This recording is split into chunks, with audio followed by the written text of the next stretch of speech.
So another edition of the Heel to the Face podcast. Brandon, I'm going to give you, during the intro, to come up with the answer to this question. Vince McMahon and the creative writing team did something about 30 years ago that they really are happy that they did now. Tell me what that is after the intro. This is the Heel to the Face podcast. So silence your cell phones, hold your applause, and tune into the truth. Oh, you didn't know? Your ass better call somebody. Getting beat up by 9 guys at Syracuse, to me, there's not a whole lot of shame in.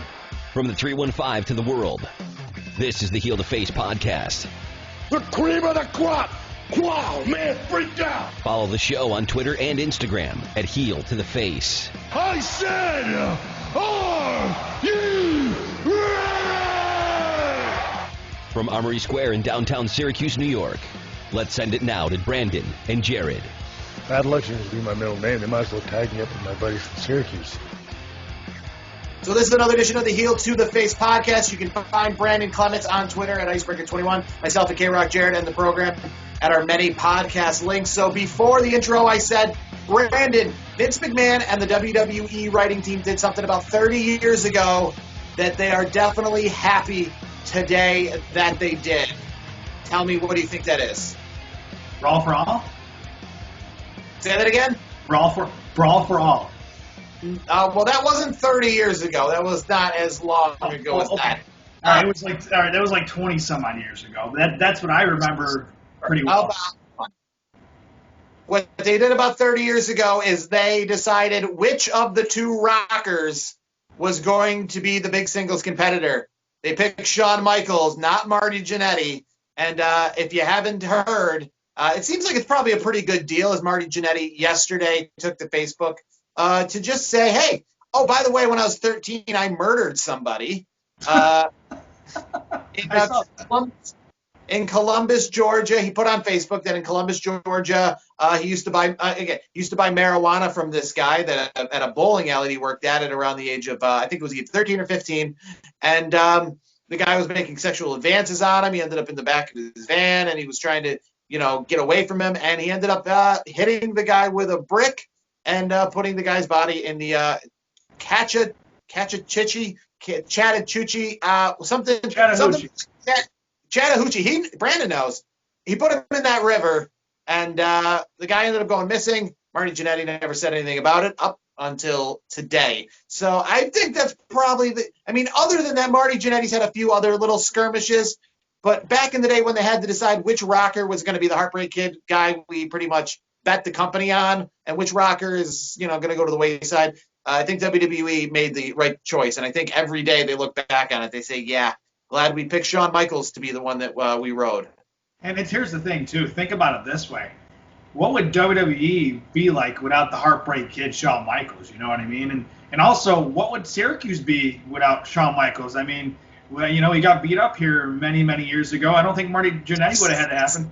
Just fine without the Heartbreak Kid. In fact, it seems like Syracuse didn't really like the Heartbreak Kid because they beat him up, or at least the guy who represented Syracuse beat him up here. But yeah, what would the world look like? It's kind of funny. I actually just decided, now that I found it online and I had nothing else to do, but I decided to finally watch The Last Dance, the Michael Jordan documentary, from start to finish. And the big question a lot of people always ask is, with Michael Jordan getting drafted third, now, not to go off on the NBA too much there, but I actually defend that decision. I think that's actually pretty accurate. If it was to be done again, it seems like that is pretty much how it goes. I mean, you can't bet against Hakeem Olajuwon. I mean, the guy did it. That guy was not a bust at all. He won 2 championships, was the face of the Houston Rockets franchise. So there's no going wrong with Hakeem Olajuwon being the number 1 pick, seeing that he had a better college career. Number 2, the reason Sam Bowie was picked by the Portland Trailblazers was because they already had a Michael Jordan. His name was Clyde Drexler. Clyde Drexler, maybe not Michael Jordan in that position, but yeah, if you have Clyde Drexler in Michael Jordan's position, you're probably going to keep with Clyde Drexler at the time, either establish Clyde Drexler or take a chance on this unknown Michael Jordan kid. But I guess the point I'm trying to get at is what the world would look like. What if they decided to take Michael Jordan second in Portland, trade Clyde Drexler to the Chicago Bulls, and Michael Jordan played his whole career in Portland? Maybe Clyde Drexler's got 6 titles with the Bulls. Him and Pippen are best friends. While Michael Jordan's that guy, you always wonder What could he have done? Maybe he he never wins any championships in Portland, asks for a trade to the Seattle Supersonics. Maybe he gets, plays with them for a couple of years. You don't know. And with Shawn Michaels, being picked to be the man that they put the IC title on, the world title on, who knows what would have been if that was Marty Jannetty's spot instead of Shawn Michaels. I'll give you another what if, and not to get too far in the NBA rabbit hole, but what if the Portland Trailblazers drafted a guy named Kevin Durant instead of Greg Oden? Imagine that. That's something else to think about as well. The NBA landscape would have been completely different. Now, I'll say this: Michael Jordan in Portland, I think he would have won 6 championships regardless. I still think he would have been the GOAT anyways. So I think he was going to be the greatest of all time. I'm a little biased because I'm a Jordan guy. Greatest of all time, but I definitely say that he had to have some help. I mean, if he had no help in any of those places, if he had no Scottie Pippen, let's just say he had no help. I mean, in Chicago, he had Scottie Pippen and Dennis Rodman. Let's pretend he never had either of those people. Let's say it was like Michael Jordan and the next best player was Luke Longley. I mean, is he still winning championships? That's the question. I'm going to counter that. How about not to get too far again, I know we're going real deep in this NBA rabbit hole, but what if Drexler and Jordan plays in the same backcourt? That would have been kind of cool as well. They would have won a lot of games together, I think, too. So, a lot of what ifs. So, Marty Jannetty, he came out from nowhere to say that he murdered somebody. He kind of went further into the details earlier today because people were asking him about it. He went on YouTube. And the police in the Columbus, Georgia area, they said they're actually going to reopen the case because of this. They're not going to put it high priority, but they are going to reopen the case and, kind of go into the missing persons files and kind of see if his story does match up, if he actually was the person who did this. I don't think Marty Jannetty's going to do any time because of this. His story is pretty much it was in self-defense. Obviously, if it was in self-defense, he probably should have came forward more or less than throwing the body in the river. But either way, I don't think because of this was 1975, and there's much higher priorities right now in the country when it comes to cases and missing persons and current murder investigations. So I don't see Marty Jannetty doing any time. But if Marty Jannetty did want a resurgence of his career, and maybe, this would be the good place for him, what about Marty Jannetty on Raw Underground? We saw that this past Monday. If you're familiar with PlayStation 2, it looked like Def Jam Vendetta. So, Brandon, what were your impressions of Shane McMahon introducing Raw Underground to try to bring up the sagging ratings? I thought it was absolutely awful. I just think it's dumb. I watched just to see how bad it was. The only bright spot of the entire thing was the Hurt Business.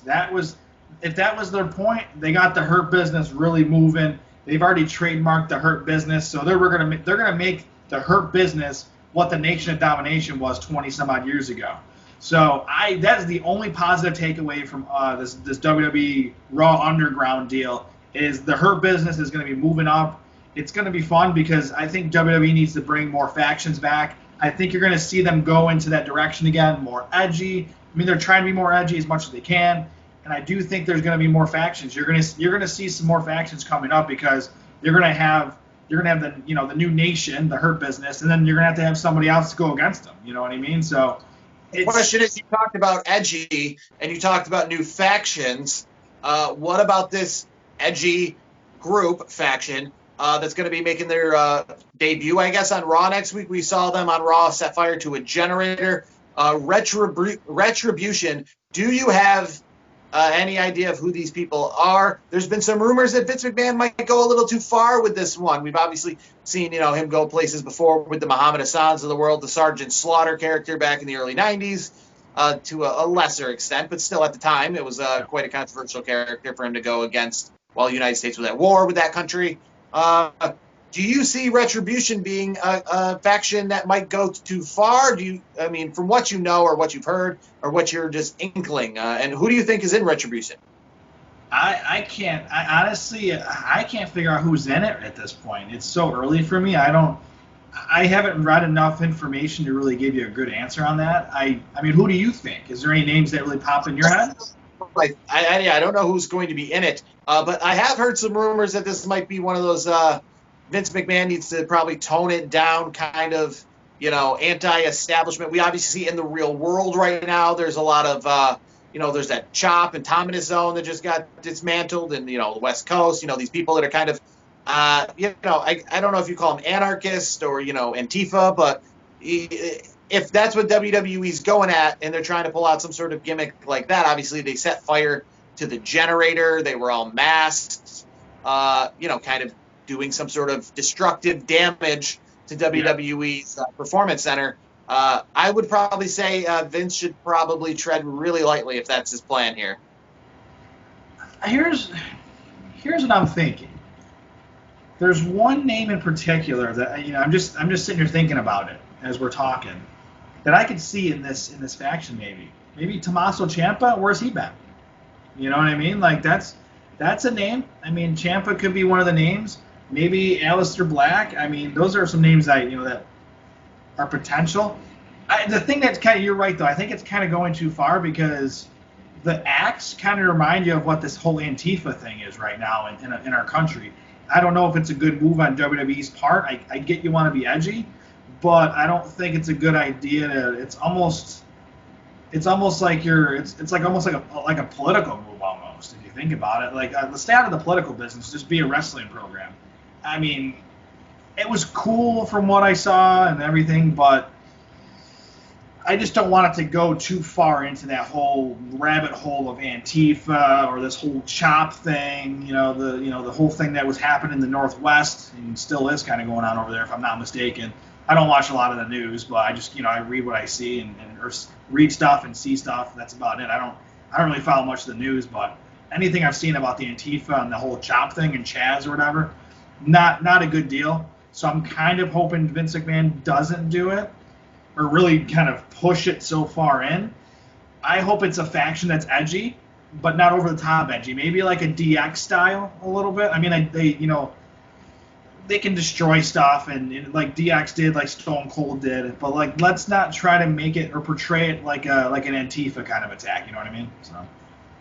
So speaking of realistic things and speaking of shoots, back to Raw Underground, do you think that's a shoot?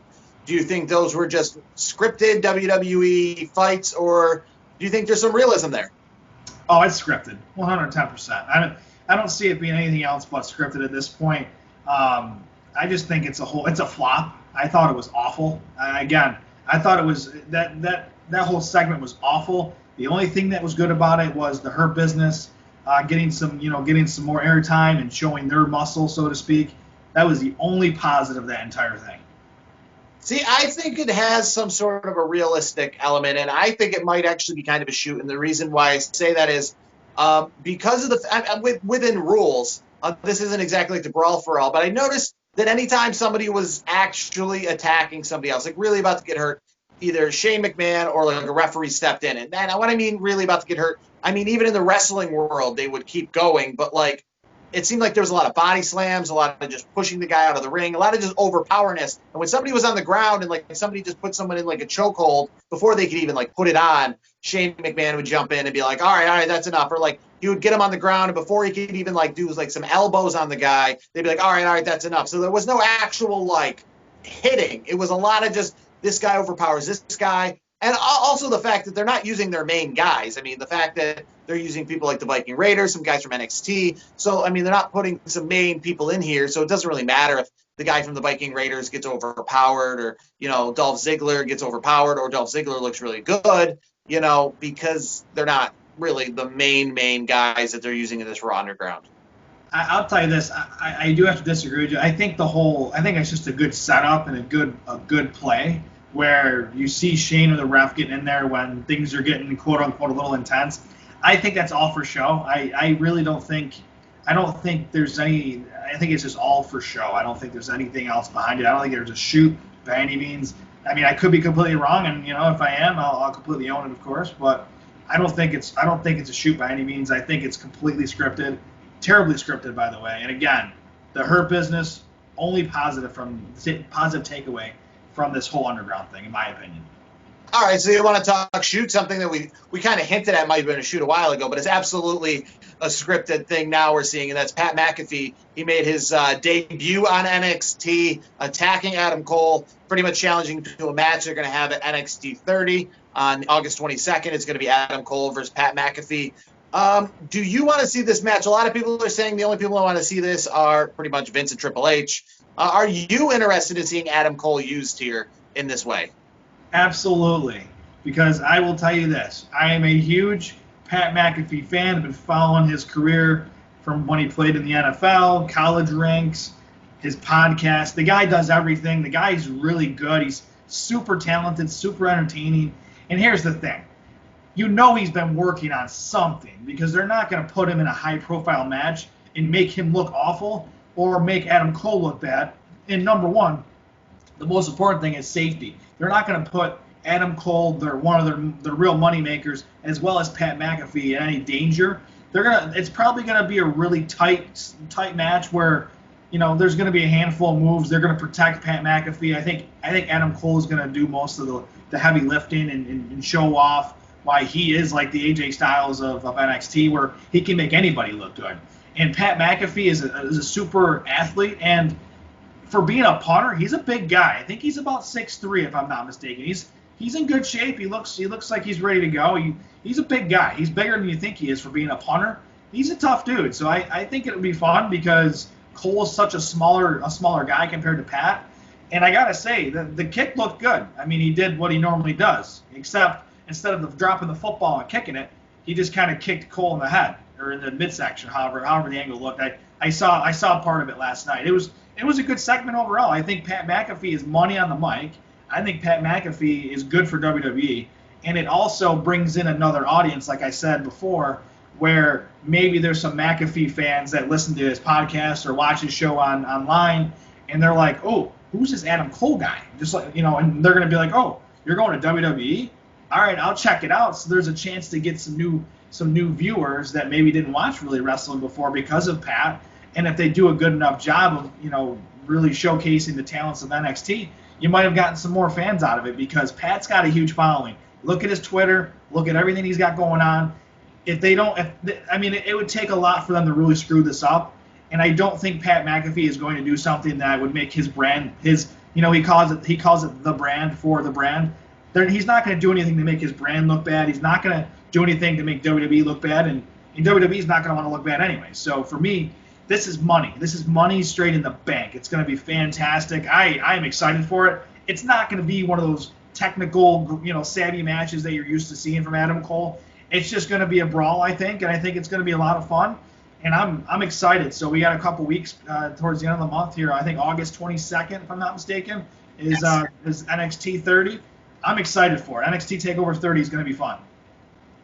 So a guy who has a background in football steps into the wrestling ring. A guy who has a background in wrestling and also a background in football is stepping into the football ring with a guy who has a background in wrestling. I'm talking purchased from Vince McMahon. Dwayne "The Rock" Johnson has taken over the XFL. Him and his ex-wife, Danny Garcia, for $15 million, taken over the reins of the XFL. And from what I've read, in the Twitter account world where, the hashtag for the fans, stuff like that, it seems like he didn't just take it over so that he can put it on some sort of ESPN documentary. He didn't just take it over so that he can just say that he owned it at one time or another. Seems like he's, going to do something with the XFL. Is a third season of the XFL on its way?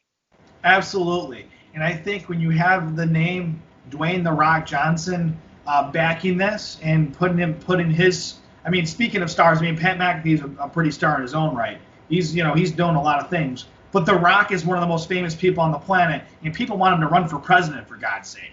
So if he puts his name on something, he's investing his money into a product, The Rock is going to go full. He's going to, pardon the pun, but he's going to grab the bull by the horn, so to speak, and he's going to do a great job. And I can't wait to see what he does with the XFL. I think it's going to be super exciting. I think it's the best thing the XFL could have done is put it in the hands of somebody like The Rock, who actually played in the NFL, not in the NFL, but college ranks, had a couple tryouts in the NFL practice squads. And he also has a lot of connections, not only in the in the entertainment world, but he's friends with a lot of these guys. He played at the University of Miami, so he has the pool there. He can maybe get Ray Lewis to help out. He could get Warren Sapp involved because those guys all know each other. They're all U guys. So Ed Reed as well. He played at the U. Willis McGahee. There's a lot of guys from the University of Miami, whether he played with them or they were in the NFL, now they're retired. That could help this brand. I think it's going to be really fun. I'm excited to see what actually happens and unfolds, in the next 12 months or whatever the plan is. I would say the next handful of months, I guess.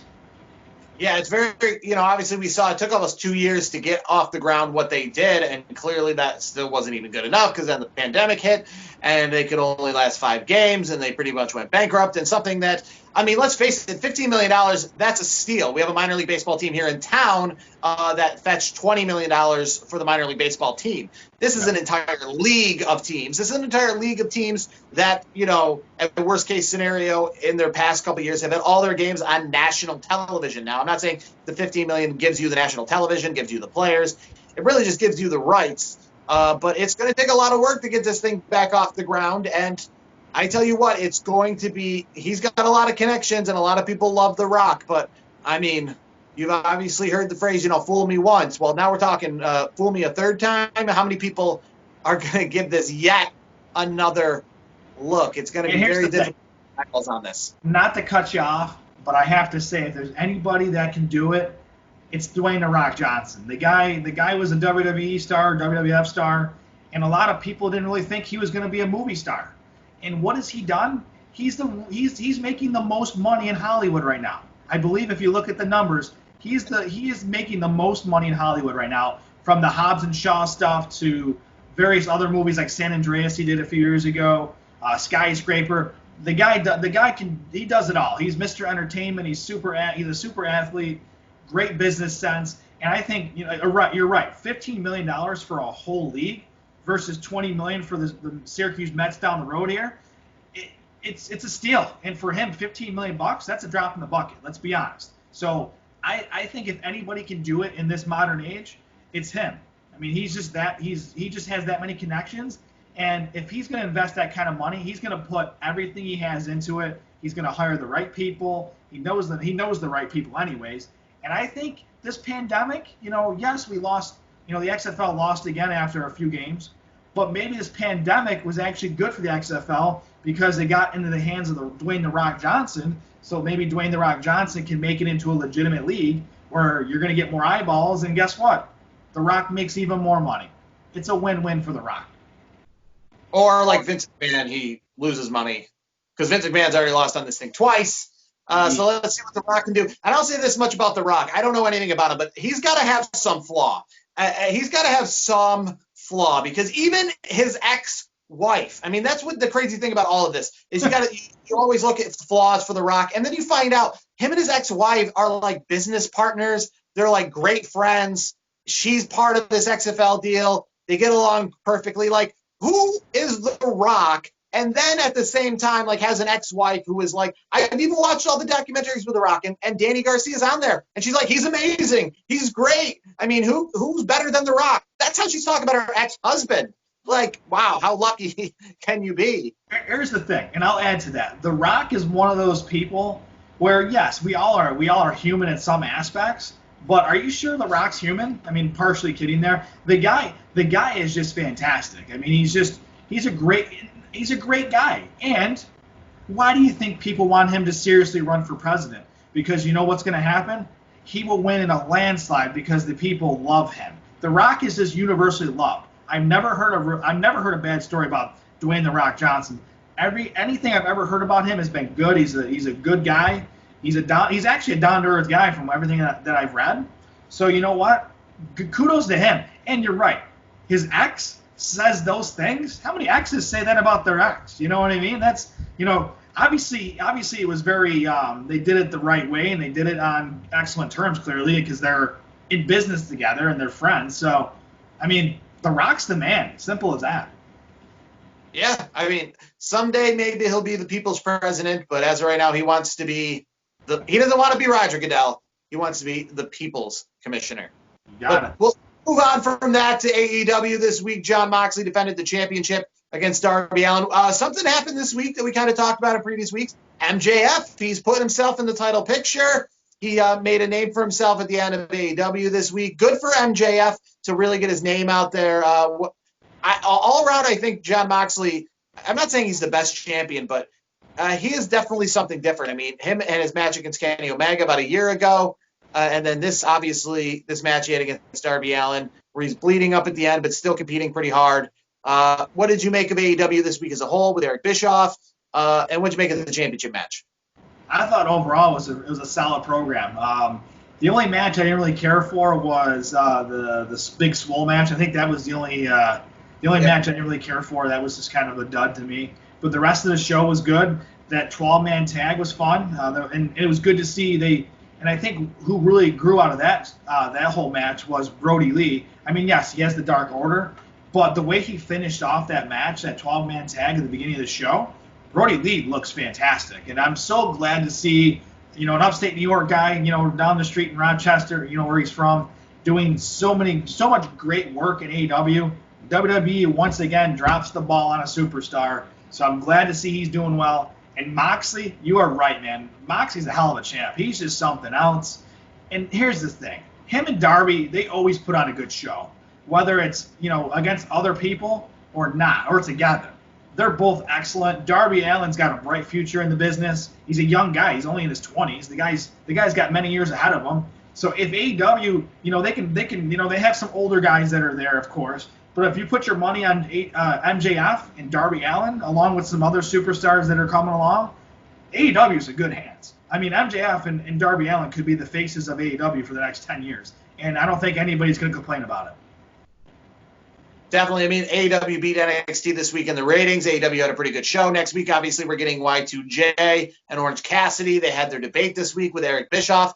It was semi-entertaining. I think the match itself hopefully will be more entertaining, Y2J and Orange Cassidy. I'm looking forward to that next week. And maybe next week on the show, we'll talk about Impact Wrestling trying to do what AEW and NXT did and try to have a TV-style pay-per-view. They're going to try to do one of those. They're having that Jordan Grace against Deonna Purrazzo, another match for the Women's Championship. I think you're going to throw in maybe a world title match in there. Eddie Edwards just defended the other day. But they're going to try to do like this 2-week pay-per-view. The women's match is the one match that's been named so far for it. But we'll talk maybe more about that next week and see if they can what they can do with that, some matches that'll be named. We'll talk about WWE maybe next week. They'll have SummerSlam's location announced. WWE superstars have been told that be prepared, it's going to be outdoors. Many people are saying that it's highly likely that it's going to be somewhere in the Northeast. Some other people are saying Atlantic City, and that area is a place they are zooming in on. We obviously talked a few weeks ago about how Indie Wrestling was running a show in Atlantic City a few weeks ago, only to about a few hundred people out on the beach. But just that alone is still some sort of hope that if they can do that there, then, WWE is going to try to push it and see what they can do there.